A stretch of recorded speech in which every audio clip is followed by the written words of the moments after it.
Hello everyone, it's Shane Kanto, your Wasteland reviewer, and I'm here to review Station 11.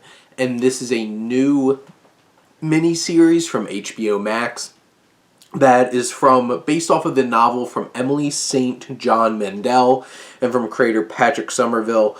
And this is a post-apocalyptic drama, thriller, all rolled up into one kind of science fiction journey through the lives of all these people being affected by this horrible virus that is basically killing off everybody.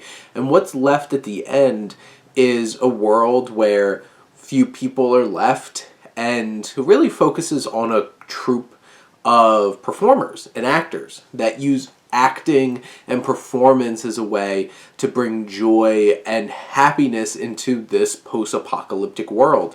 And it feels very relevant with the whole virus thing. But the thing is, it spends so much time in this post-apocalyptic place and doesn't hit too close to home that I don't feel like it's one of those kinds of things where it's like, oh my god, I gotta live this, why would I want to watch this too?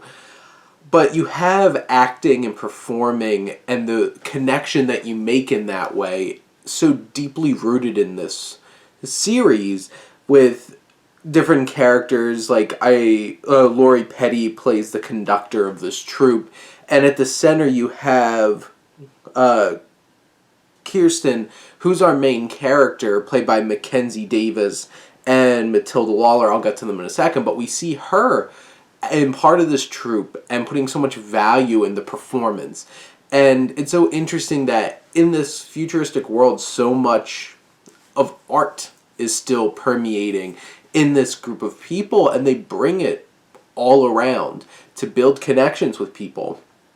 And this series does a really fine job of balancing timelines, because you are going back from like the beginning of all of this going on to post-apocalyptic and checkpoints in between through Kirsten's story and the man who saves her, who's played by Himesh Patel, Javon, who gets disconnected, and he has his own journeys. And each episode feel like, obviously there's an overarching story here, but each episode, many of them feel like they're telling a self-contained story that's so impactful and has so much emotion and rawness and humanity about it that you can't help but get lost in the show. And there's definitely some surprising threads throughout as we see these connections from these different timelines, these characters all coming together in interesting ways and effective ways as the story goes on through time. And there's tons of emotional impacts, like the point where you have Kirsten and Javon break apart and they may never see each other again. And this is like those kinds of moments, you just feel it. You feel that emotion because you've been so connected to these really well thought out, well realized characters on the screen, and you feel their connection. And there's also thrilling moments of attacks of desperation and attacks of contempt and revenge and all these different kinds of things.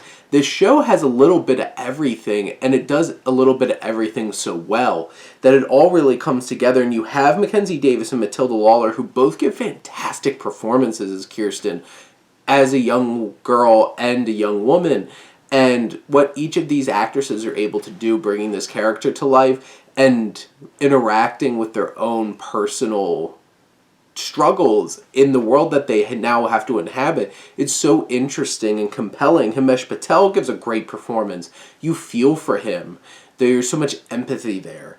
And you have David Wilmot and Gael Garcia Bernal, who are some of the elder statesmen, the veteran actors in this film, who have this connection before the apocalypse and this strained and longing relationship that permeates through different characters throughout the timeline into these future. And that's what's so interesting is it doesn't feel cheap to be trying to bounce all these timelines and trying to do all these different dramatic things, because everything so organically feels like it leads into thematically and character-wise and just comes together to be a really impactful punch in the series. And this show is so mysterious.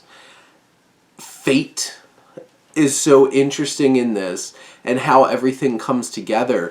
And it leaves you at a point at the end where it could have been the perfect ending or a perfect tease to maybe what's to come. And this is listed as a mini series, and like maybe we never get more of this show. But if we don't, this season of Station 11 was fantastic television, and I was hooked, line and sinker, from the very beginning through all of these episodes. This is an impressive series, and you should go check this out on HBO Max. But those are my thoughts on Station 11. Let me know what you think, and let's talk some TV. But thank you as always for tuning in and supporting your Wasteland reviewer.